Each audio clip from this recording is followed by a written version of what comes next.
Hey guys, it's another episode of Classroom Conversations. I'm Rocky Logue. In this episode, we have Cadence Mitchell. She's going to talk about essay writing in high school, specifically 10th grade, and really focus on peer review of those essays. So let's get into it.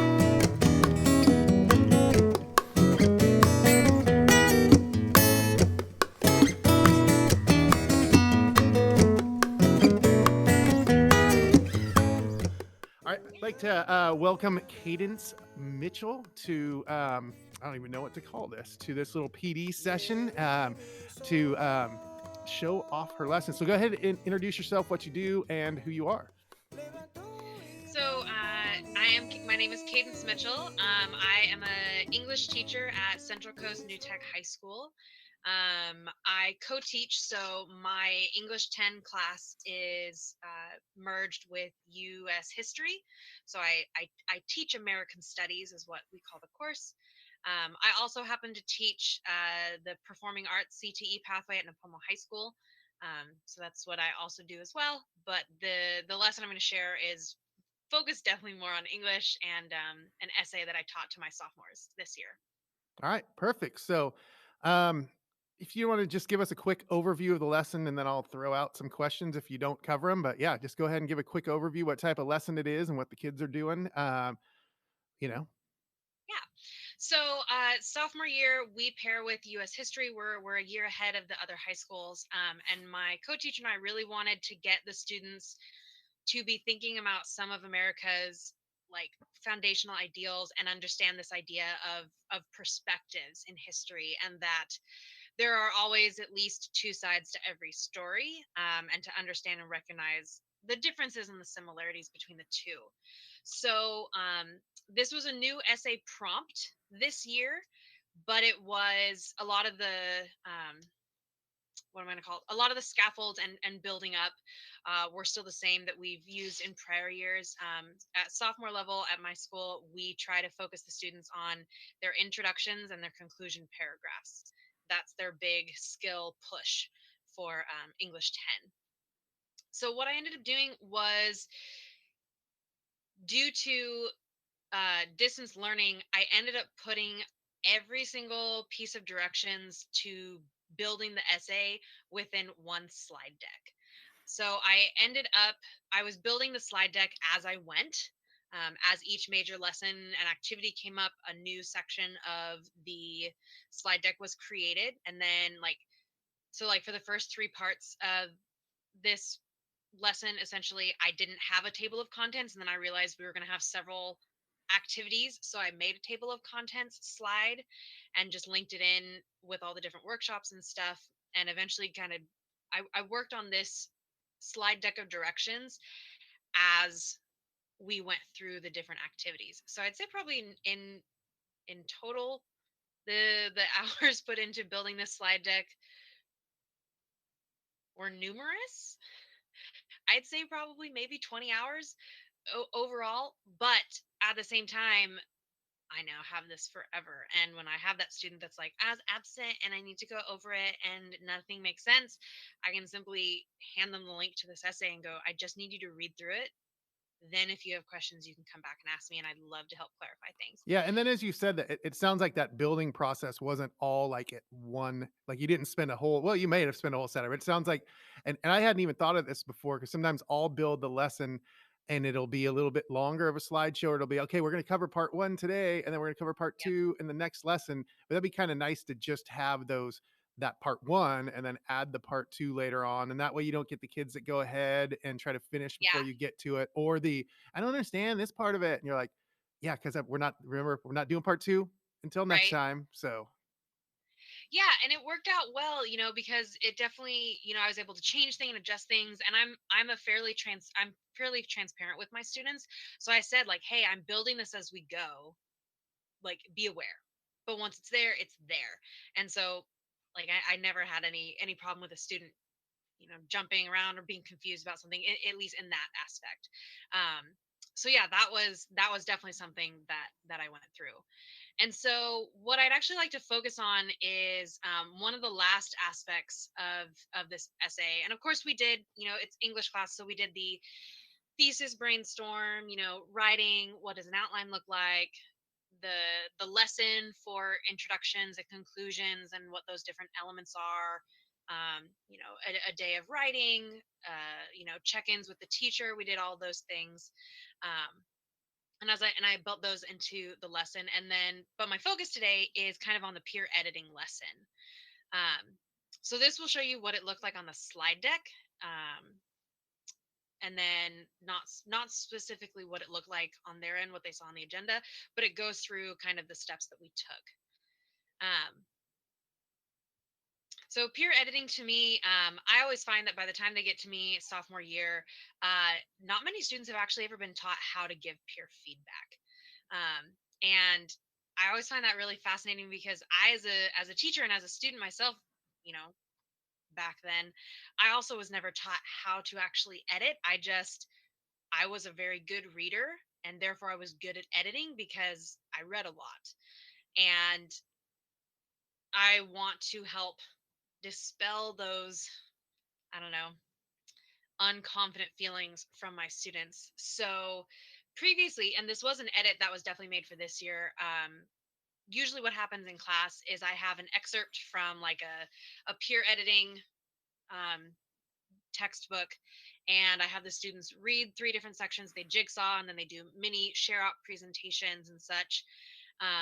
And then we move on to this, and then we create a one pager together. In the interest of time, and as it happened with the group of students that I had, I ended up skipping that part, and I just jumped to the one pager already, and that's where we started this year.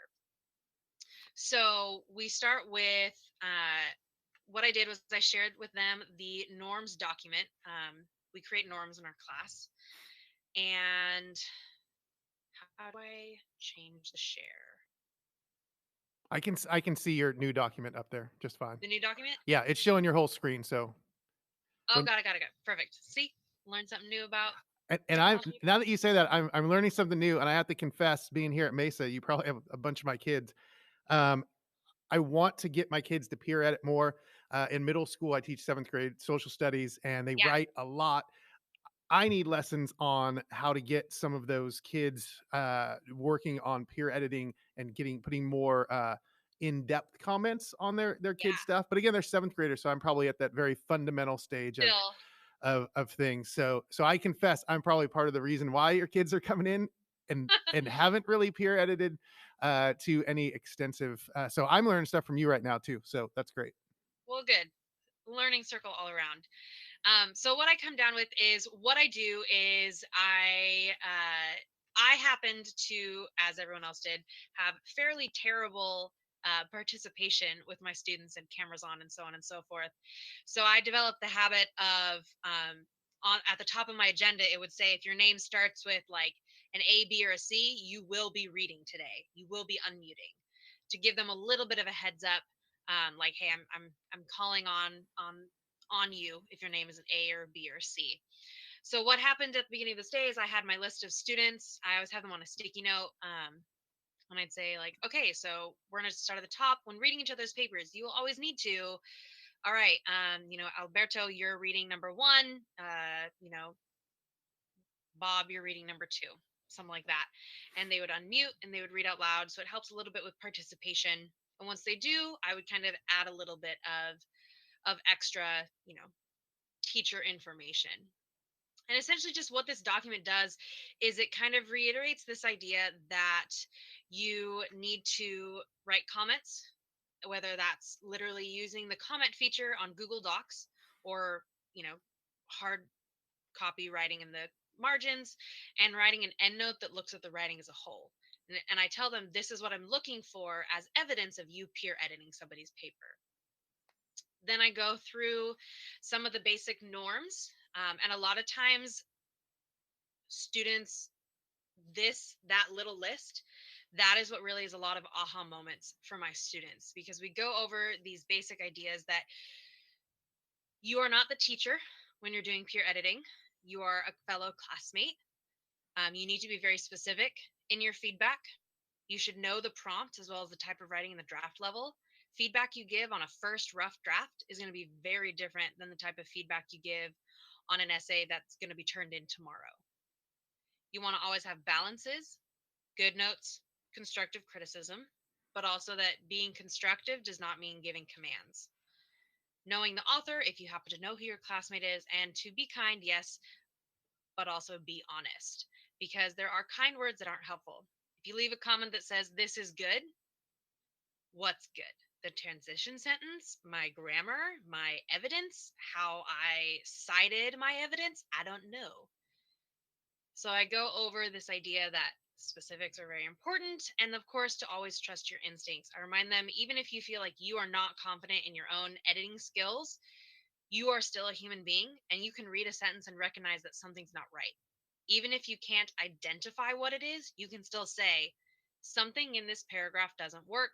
I don't know what it is, but take a look at it. And at least gives students a heads up. I go through this one pager and then I do a quick check for understanding with my students. In the digital world, what I ask them is they have to put something that was surprising or interesting to them in the chat box, and I wait until everyone has typed in something. Um, in in-person learning, it would just be class share outs, raise your hand, I need 10 share outs before we move on, sort of thing. So that's, an easy switch, an easy flip, I guess you would Yeah. say. And then what I did is we went over those norms. That took about, I would say, 15-ish, 20-ish minutes for my different class periods. It's about the timing it took.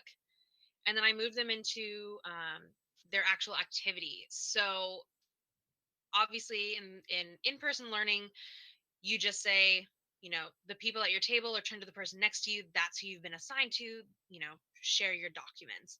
And usually they're able to just verbally say, hey, my ID code is, 11111, share the essay. In the digital world, I used Google Docs to create a table, and I assigned peer editing partners. And so that document looked like this. And so this was something I took the time at the beginning of the year to set up this kind of document in order to do this, because I'm an English teacher and peer editing is going to happen a lot. So I had this template pre-made that I also shared with all of my colleagues and stuff, as a way of like, here's like an easy template, adjust as needed, so on and so forth. And so I've linked my peer editing norms document there, so it's always accessible. I've got my basic directions, and then I have their table. And so what happened is their names are already in there, but their ID number wasn't. And I instructed them, I said, 5 minutes, you need to find your name, put in your ID number, wait for your partner to also have put in their ID number, and then you need to share your essay. Don't start editing, but just share your essay. Yes, there were some hiccups because there are always the students that are like, I haven't written any part of my essay yet, so there's nothing to give feedback on, and you have to deal with those, which is why I have my in red. If something goes wrong, you need to email me now. Yeah. So it wasn't the worst. I would say I definitely felt that this was going to be 5 minutes. It turned out being about 10, dealing with some of those immediate things, but it's, you can see the whole doc. It also allowed me an easy switch. If I had a student that was absent, I could easily just reorganize their name into a different pairing. I had a few trios, but that was easy. I just put them in a group, an email, CC'd them all and said, hey, you're in a trio, this person to this person to this person to this. So it did take a little longer than I expected, but not as long as it could have. Yeah, for sure. I like that you have that is one of the things with sharing, especially in our district, because it's not names with Yeah. their email, it's IDs, and then getting that kid to get the ID. I like having that already set up for them, and just super easy for them to access. And I would say instead of it taking 5 minutes, only taking 10 minutes isn't bad in this day and time, because I'm finding that No, everything takes a lot longer, and not just twice as long, but it does. I think it helped. I will say because I teach 3 sections. The first section took about 15 minutes. And then after I got that initial, like, okay, this is how it went down, the next 2 groups only took 10 minutes. So I was able to shave off 5 minutes, which was nice, but definitely it was a very steep learning curve from the teacher perspective, for yeah. sure. So I did that and I asked them like don't start editing. You're just sharing. And then I moved it into part 2 of editing. Um which was I call it the someone else, because I like to teach my students that getting fresh eyes on your writing is good because their classmates all know the same background information. They've attended the same lessons, they've read the same texts, they have the same information.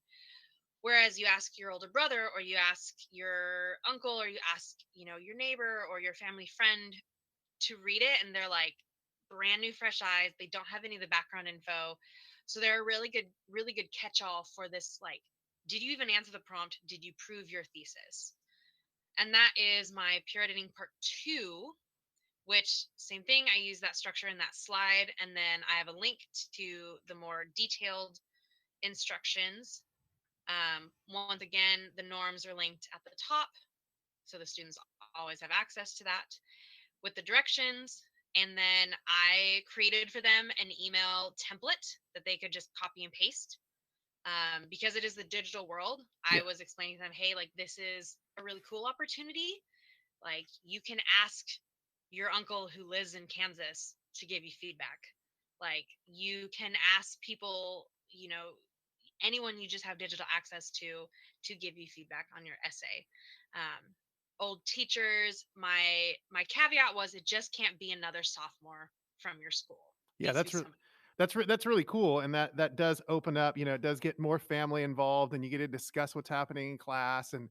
and even if it, maybe they can, they have a family, like you said, a cousin or an uncle or somebody out of town, or even, if they have some old classmate that's going to another school or something, it's kind of a cool way to connect on a level as well. Exactly. And so this document and kind of these structures, these are all things I've done before. And these are all things that like, I've projected up on the whiteboard and then they're writing things and typing things into their own laptops and stuff. Just within the digital world, it was much, I would say, not more structured, but, jumping from here's your slide deck with every piece of information you need. Here's some directions with the links. It links you to this document. I'm going over it in class. I'm projecting it in Google Meet or in Zoom instead of on the whiteboard in the classroom. So there's a lot of similarities, but also, just, some minor differences. Like the first part of the peer editing, I had to create this table. In, prior to distance learning, it would have just been, you have to switch with somebody at your tables, or the person on your right is who you're switching with, or any preassigned partners, or just find your classmate, form trios, edit in a triangle kind of vibe. Yeah. So, And you I know, think that's great for an in-class stuff too. It does kind of, it does make it a little bit easier for them. I also like and I'm not sure if the finding somebody outside of school was a just this year thing. Um, no, I do it every year. but that is kind of a cool thing to take it to make it more global or to share what they're writing, and I think it probably gets more buy-in because then they're like, oh, somebody else is going to see this. It's not just me and my best friend in class, or Yeah. somebody else down the road. My grandpa's going to read it or something like that. I think makes it kind of probably gives more buy-in for the students to do well as well. Yeah, and so it creates, it's good because it a lot of feedback, particularly in like kind of the early years when I was, kind of running this structure. I would get feedback from students of like I finally feel like I feel more comfortable editing other people's papers. Um I feel like a little bit more um oh, what's the word? I can't think of the word. I'm the English teacher and I can't think of the word. Maybe it's Maybe empowered. Maybe empowered is the word. But you always have that struggle of like, well, they're the 5 kids with A's in class, so I want my essay to be edited by them.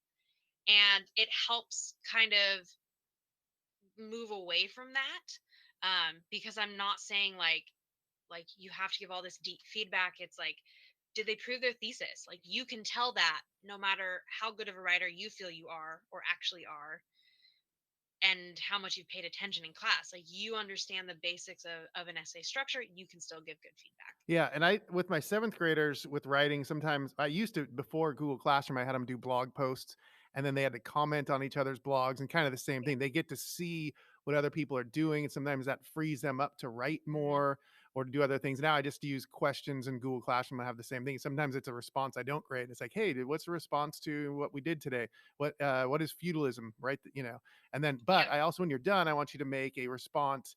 I like your norms. I might steal some of those, but I kind of Oh, just throw it please out do. there.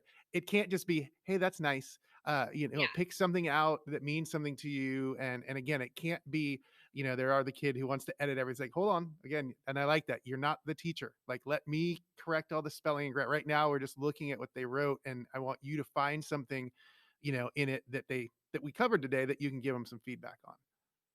Yeah. And then what happens is, once I go through all those directions, I take that time. So overall, giving these directions and giving them time, like, 5 to what becomes 10 to 15 minutes to share to your classmate. No, it was about, I waited for students, I had them, what I did, and it was just like a verbal thing. I said, like, you need to draft your emails now. Tell me in the chat box when you're done. Like, just type in done.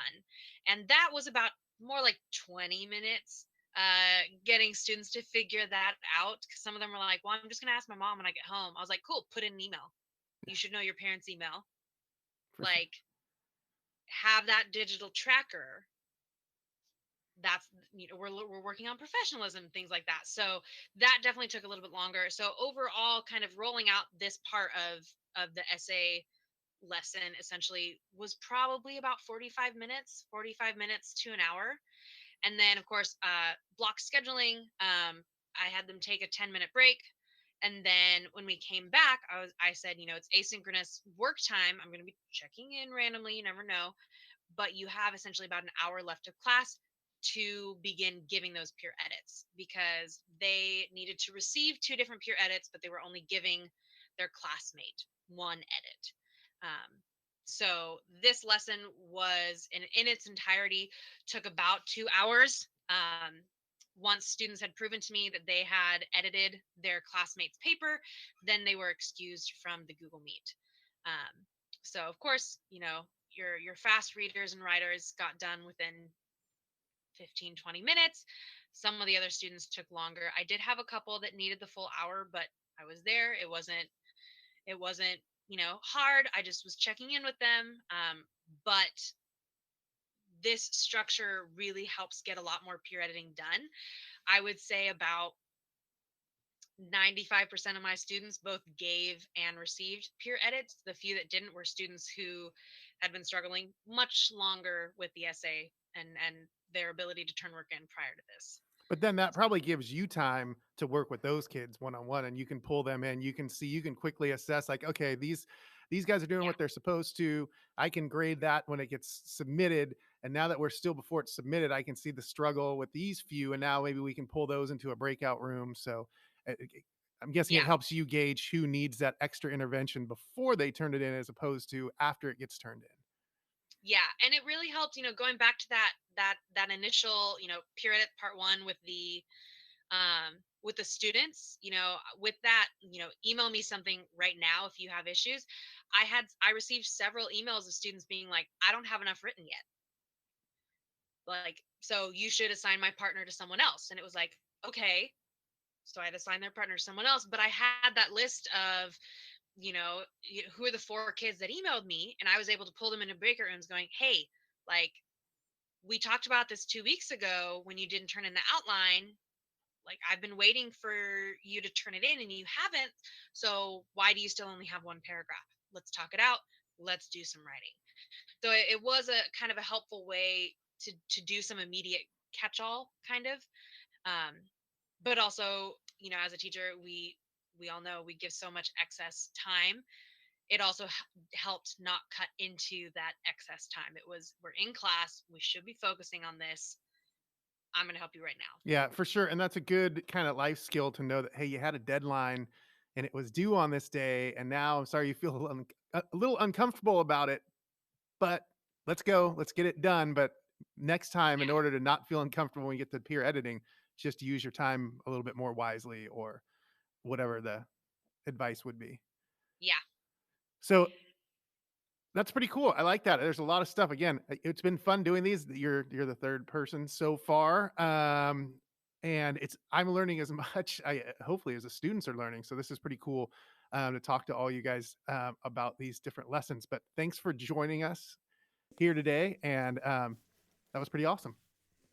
Yeah, thanks. And if anyone, I love sharing. If anyone wants to steal anything, please just have it, take it, let me know, send me an email, and I will gladly send it your way.